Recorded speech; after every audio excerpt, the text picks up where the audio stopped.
అనేసి ఆ రోజు ప్రచారం జరిగింది సార్. వైసీపీ నాయకులు కుంటి షాట్లు అలాగా ఉంటాయి అనమాట. ఈ రోజు పేరు నాని గారి గోడంలో పందికొక్క తినేసేయ సార్ ఇవన్నీ కూడా, బియ్యం అంతా కూడా. అంటే 7,577 బస్తాలు బియ్యం మాయమైనట్టు నిర్ధారణ అయింది. నిర్ధారణ అయినప్పుడు కూడా అధికారులు ఎందుకు వెనక్కి అడుగు వేస్తున్నారన్న దానికి కూడా పూర్తి ఆధారంతో దొరికినప్పుడు కూడా వీళ్ళని తీసుకెళ్లి అరెస్టు చేయకపోవడం అనేది కూడా నిజంగా ప్రజల్లో కూడా ఒక చర్చ జరుగుతోంది సార్. అంటే కూటమి ప్రభుత్వం ఎక్కడ ఫెయిల్ అవ్వకూడదు, వీళ్ళని దొంగలు కాబట్టి వీళ్ళు దొంగలుగా ప్రూవ్ చేసి మాత్రమే వీళ్ళు అరెస్టులు ఉండాలనేసి కూటమి ప్రభుత్వం అయితే ప్రయత్నం చేస్తుంది. కానీ కొంచెం నిమ్మక నీరెత్తినట్టు కొంతమంది అధికారులు వ్యవహరించడం, కానీ ఇవన్నింటినీ కూడా ఎక్కడికక్కడ ముఖ్యమంత్రి వర్యులు చంద్రబాబు నాయుడు గారు కావచ్చు, డిప్యూటీ సీఎం పవన్ కళ్యాణ్ గారు కావచ్చు, ప్రతి విషయంలోని కూడా చాలా పర్ఫెక్ట్ గా చేస్తూ ఉన్నారు సార్. అధికారికి ఎక్కడికక్కడ ఆదేశాలు ఇస్తూ ఉన్నారు. అంటే మనం చూడొచ్చు సార్, ఒక సిట్ వేసిన తర్వాత లేకపోతే ఒక విచారణ, సిఐడి విచారణ జరుగుతున్నప్పుడు దాన్ని అలా వదిలేసి అధికారులు చూసుకుంటారని చాలా మంది వదిలేస్తారు. కానీ ఎప్పటికప్పుడు పిలిచి దాని మీద సమగ్రమైనటువంటి నివేదిక తీసుకోవడం కానీ, అలాగే నాదెంట్ల మనోహర్ గారు కూడా అనేక సార్లు విజిట్ చేయడం కానీ, ఎక్కడికక్కడ ఆయన వచ్చి పౌర సరఫరాల శాఖ మంత్రిగా ఆయన వచ్చి కూడా ఎక్కడికక్కడ ఎంతలాగా వర్క్ చేస్తున్నారో చూస్తున్నాం సార్. కాకపోతే ఇక్కడ అవినీతి అనేది, అక్రమాలు అనేవి కూడా వైసీపీ నాయకులు ఎక్కడికక్కడ ముందస్తుగా బెయిల్ తెచ్చుకోరు. వీళ్ళు బెయిల్ మీద తిరిగి ముఖ్యమంత్రి అయినటువంటి జగన్మోహన్ రెడ్డి గారు ఇంకా వీళ్ళందరికీ ఇదే అలవాటు చేశారు సార్. ప్రభుత్వం దగ్గర నుంచి తప్పించుకోవడం కోసం వీళ్ళు చేసేది ఏంటంటే ముందస్తుగా బెయిల్ తెచ్చుకోవడం. అంటే ముందస్తుగా బెయిల్ ఎందుకు తెచ్చుకుంటున్నారు సార్ వీళ్ళు? నిజాయితీగానే వ్యాపారాలు చేస్తుంటే కనుక ముందస్తు బెయిల్కి వెళ్లాల్సినటువంటి అవసరం ఎందుకు వస్తుంది వైసీపీ నాయకులకి? అది కూడా సమాధానం చెప్పాలి. అలాగే ఇవాళ రోడ్లు సార్, అంటే జగన్మోహన్ రెడ్డి గారు ఇంకొక విషయాన్ని కూడా బయటకు తీసుకొస్తున్నారు సార్. ఈయన ప్రజల కోసం కొత్త సంవత్సరంలో స్టార్ట్ చేస్తారంట సార్, మళ్ళీ పాదయాత్ర స్టార్ట్ చేస్తారంట ప్రజల కోసం. ఆయన వస్తారంట సార్. అందుకే ఇందాక అడిగా సాగర్ గారిని, అందుకే అడిగాను మీరు రోడ్లు వేస్తున్నా అని చెప్తున్నారు, జగన్మోహన్ రెడ్డి గారి గురించేనా అని.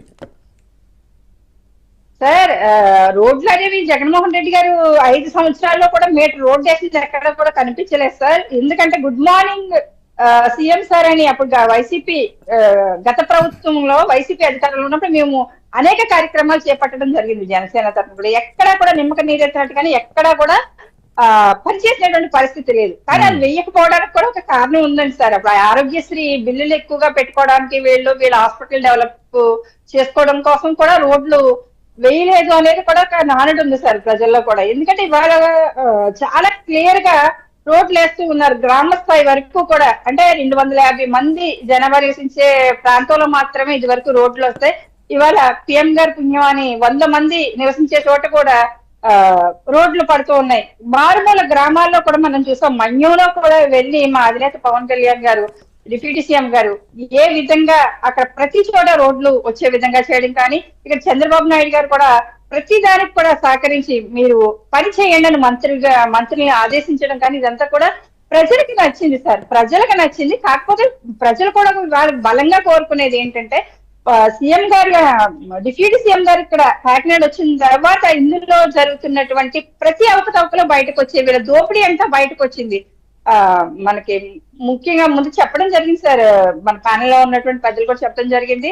అంటే ఇక్కడ ఒక పోర్టునే కాదు సార్, ఇవాళ డిప్యూటీ సీఎం గారు కాకినాడ వచ్చారు కాబట్టి కాకినాడ పోర్టు నుంచి జరుగుతున్నటువంటి అవకతవకలు బయటకు వచ్చినాయి. అలాగే మిగతా పోర్టుల నుంచి కూడా వీళ్ళు ఎంత అక్రమాలు చేశారు, ఎంత అవినీతి మయమైపోయింది అన్నది కూడా అది వెలికి రావాలి సార్. ప్రతి చోట కూడా విచారణ జరగాలి. ప్రతి చోట అంటే మన పేరు నాని గారి విషయంలో కూడా చూసుకోవచ్చు సార్.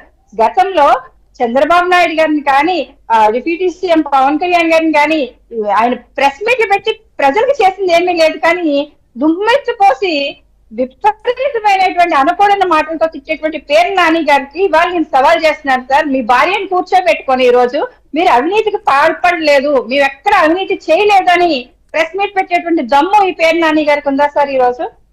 అంటే వీళ్ళు చేసేటువంటి అక్రమాన్ని ఆ రోజు ప్రశ్నించినటువంటి, ప్రతిపక్ష హోదాలో ఉండి ప్రశ్నించినటువంటి టీడీపీని భస్మం చేయడానికి చూశారు, జనసేనని భస్మం చేయడానికి చూశారు, బీజేపీ లాంటి పార్టీకి కూడా వీళ్ళు భయపడకుండా వీళ్ళు అక్రమాలు అంత విపరీతంగా సాగించారంటే సార్, వీళ్ళు ఏ విధంగా రాష్ట్రాన్ని నాశనం చేశారో చూడొచ్చు సార్.